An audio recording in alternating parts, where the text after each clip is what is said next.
Hello, beautiful people. So I love the word intimacy because it's like into me, see. And there's this beautiful dance that happens, right? Like before you get intimate and after you get intimate, it's like a different person. It's like when we feel our inner child is safe. So it's playing games as adults, basically. So intimacy is seeing like clearly the person before you, and it's such a beautiful, vulnerable space, right? Because the person has trusted you enough to be in that space to play together. And I feel like there's so many dogmas that come into that space, right? Depending on what religion you're brought up in, how your household thought about it, if they joked about it, if it was a serious thing. Like I know some parents like would jump in front of the TV to stop it or feel embarrassed and walk away from it. So all these unconscious patterns, right, that we take personally from what other parents did or reacted regarding it, which is very interesting, right? Like personalizing how they felt about things, the shame or whatever they felt in that space, and all these unconscious signals that they send that we absorb as kids regarding, oh, this is how they think about it, that is how they think about it. So I grew up in a household where my parents would joke about it with each other as a teasy, thing, on and off kind of thing. And then my brother started doing it. And so then it became like, it was a jokey, playful thing, right? But just in our family space. So then as our brothers went out into the world, obviously different context than me coming out into the world, and my brother saying you can't do that, right? So, and now understanding why and the importance of it all, but yeah, it's a very interesting contrast from people that then come with very strict cultural backgrounds in terms of the dogmas of if you do, then you'll go to this place or that place, and if you do it before marriage, this and that. So I know a lot of girlfriends that struggled with intimacy because of all these dogmas that were passed on regarding it all, and freezing in that space, and clients like freezing and having a lot of pain in that space because of a body, right, and of a mind, the connection of it. So if we just break it really simply down and just observe where it all comes from. Why do I feel my dad reacted that way? Why do I feel my mom reacted that way, etc.? And if we just come back to how do I truly feel about this space? Because at the end of the day, it's not dirty. It is an important space for adults to connect with and be in. So it's not about bringing it labels, like negative is a label, right? So it's about seeing the pure essence of connection. As I said, absolutely love the transformation that happens before and after, because it's like you've unlocked another level of like rawness in this person, like authenticity. And so I absolutely honor that space of that transformation, because it's not with anyone or everyone. For a lot of people, maybe for some people it is, but for me, I feel like it's such a beautiful space to explore and have fun and to be kids again, because it is basically let's play together, let's have fun together, right? And it's about both parties, or how many parties are involved in being yourself. Because I feel like in that space it's hard not to be, because if you are not being yourself, your body will have signals and signs to stop it from going further. You'll be like tighter, you'll feel discomfort, the other person will sense it because we co-regulate. So I feel like we make too much of it in terms of the dogmas of it, and let's we can break it down and figure out why were all these things labeled and placed that. It's same as careers and stuff, right? Before uni was the be all and end all, and you had to have a degree and all that. And as time progressed and seen, it's just another business entity like anything else, right? So universities are businesses, and so they want people to come in and they will promote it however which way. And I feel like in a lot of households that was like, hey, you better go there or you'll do nothing with your life, etc. But now there's so many different ways to earn money that we hadn't had before, right? Like this online has like exploded. And so let's not limit ourselves and just figure out like why not? Like if it's consenting adults, like why are we stopping ourselves from just being human? Right? Like the Bamboos do it. Like what's that song, right? Like let's do it like they do in Discovery Channel, right? That song's like perfect because they don't overthink it. Their hormones, they're in heat. It is a very biological response in that way, yes. And it is important to be mindful regarding things like STIs and all that side of things. Definitely, like the health side of things, really super important. And also I feel like biologically we are attracted to other people that are healthy because our body and needs is in a sense to procreate. That's essentially the reason for it. However, we're very blessed with science and can now do it in ways that is healthy and helpful. So if you are feeling like I'm stepping into the space, and I feel essentially, I was just thinking about this the other day, is communication is foreplay. Like communicate effectively, clearly, authentically. If you're feeling uncomfortable, if you're feeling nervous, it's sexy to communicate that so the other person understands, because the other person has their own own scripts of what the heck it means. Example, rejection, right? If like, let's say, because I feel like we are so programmed for men to take the step or the lead, and I understand like it's pressure because if you get rejected or not, right? So I feel like to express like, hey, I really feel connected to you, I would like to take a step in this with you, etc., is beautiful because the other person understands where they're coming from. And I also love the basically no wouldn't kill you. Like if they do say no, it wouldn't kill you. Like it's like cold calling, right? Like how many times can you pick up the phone and offer someone what you want to, like, are so passionate about, and how many no's can you handle? So I feel like it's the same with these situations. If it's a no, you know where you stand, and if it's a yes, you can explore together. Don't take it so seriously in terms of in that moment when we're in our head with our own stories, we forget to be present in the now.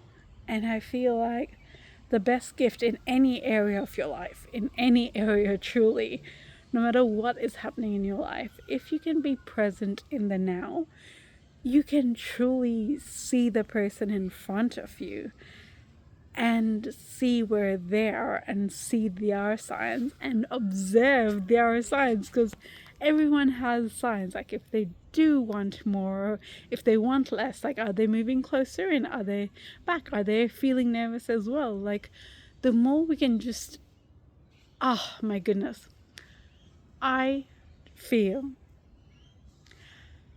the greatest gift you can give is your presence. So by just being present in the person in front of you, you will know what to do, say, how to behave and be, because you're not going to be in your head. You're going to be present in the beauty of the person in front of you. And it's such a beautiful gift to give and to receive. So my biggest takeaway would be, it doesn't matter about the past, it doesn't matter about the future, what's happening in the now. And absolutely devour and love the now. Embrace its absolute gratitude. You can say, I am so grateful that we are able to share this space together. I'm so grateful that I'm here with you. I'm so grateful that you've taken the time to be here with me. Like, just appreciating the person's presence, I feel, is like the most beautiful intimacy possible. Like, I feel so seen and heard and loved when the person is present, and I love giving that gift back to other people. And so I feel the biggest gift is just be present with them and enjoy the moment. Doesn't matter where it goes, where it doesn't go. Just appreciate the time you have with the people around you and the moments you have together. And everything else will unravel before your eyes, and you'll be amazed at the intensity and the immersing in the love of what is before us and who is before us. And we all have this deep need to be seen, loved, heard, especially as kids, because parents being so busy with their careers or their own stresses and being in their minds. It's such a blessing to have present parents. I'm not saying I'm present all the time, I'm definitely not.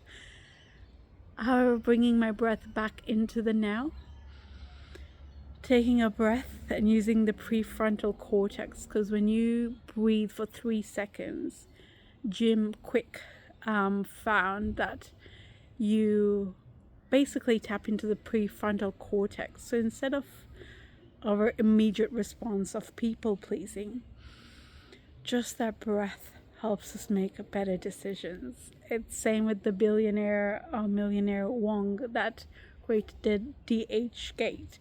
She does the same thing with her business deals and stuff, right? She's like, just take a moment to breathe and just be present.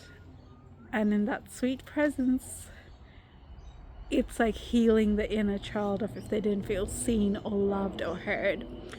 And I feel like it's such a beautiful space, right? Where you can give that gift to another person in whatever context. It's a conversation in that context of just that person feeling so loved and seen in your presence. And I am so grateful to experience and enjoy life in the present moment, and to see the beauty of what is constantly before us. With just, oh, look at all this beautiful nature we're so abundantly blessed with to love and enjoy. I feel like there's love everywhere. It's just our perception of how we see it or embrace it. So don't reject yourself before they have rejected you, and don't see it as rejection. Don't label it that. I feel like everything in life we can see as a lesson and a beautiful blessing. So whatever has come before me is what is for me, and that is the blessing for me. And whatever labels I choose to place on them can cause me misery or can cause me happiness. Or I can choose not to put any labels on it at all and just accept that I was able to experience that moment, that person, that emotion, even if it's an emotion that is not comfortable at the moment. Just being able to accept that emotion is such a beautiful gift. So don't run away from things. Just be present, just enjoy. It's like people like mini sparks, right? You don't know like how long they're going to be in your life or not. So just take the time to enjoy them for now, because life is not guaranteed. So yeah, if there are people in your life that make you spark, make you feel more alive, make you feel more loved, make you feel at home with yourself. Those are beautiful treasure sparks, and learning how to feel that way about yourself and be a spark to yourself, because you yourself are a beautiful blessing. Like, as I say, there was a massive competition out of billions or millions of swimmers, right? You made it. You were meant to be here. And I feel like, it reminds me of Bob Proctor. He did this segment in The Secret where he's like, I could just kiss myself, because it's like, and I'm so grateful for him, because that, his self-love, him expressing self-love, started and ignited in me my journey that, oh my goodness, I can love myself, I am enough. What? And I feel like that's not taught enough because of all these pressures, right? Of you have to be this, that growing up, like, because they've got their own dialogues of what they had to be. And so it's just learning that you are enough. You're beautiful where you are. We're like trees and plants and birds and bees, and we're all growing. And I love what Josh says. He says, let the bee be a bee. And that always, is in the back of my mind whenever we're trying to fit something into what it's not, right? Like, let's just accept each other where we are, and accept if we're a good fit and going on the same journey, or if we're not going on the same journey. It's okay. There's a billion people in the world. I digress. Love yourself. You are enough. Enjoy the company of people around you. Nothing's signed, sealed, delivered. Like, it doesn't have to be something. You don't have to create things. Just communicate. Oh my goodness, just communicate. If you're feeling nervous, anxious, communicate. If you want to do something, just let them know. If you don't know how they'll respond, say that. Hey, I don't know how you're going to respond. I can't stop looking at you. You look absolutely amazing, and I would love to ... whatever, hold your hand, whatever it is. And is it okay if I hold your hand? Or, just it's a beautiful, fun game. Enjoy it. Be safe. Be vulnerable. Vulnerability is sexy. And if they show their colors where they show that you being vulnerable is not safe, just know that that's not your person, and take the exit. I feel the umbrella of everything is communication. The minute you're able to communicate, you'll be fine. The minute you're able to be playful and be with your inner child and just enjoy the yumminess of the people around you and yourself and the person in front of you, everything will unfold deliciously. So have fun. Enjoy your life. Don't take it too seriously. Be directional and focused on stuff that makes you happy and passionate. And enjoy the now.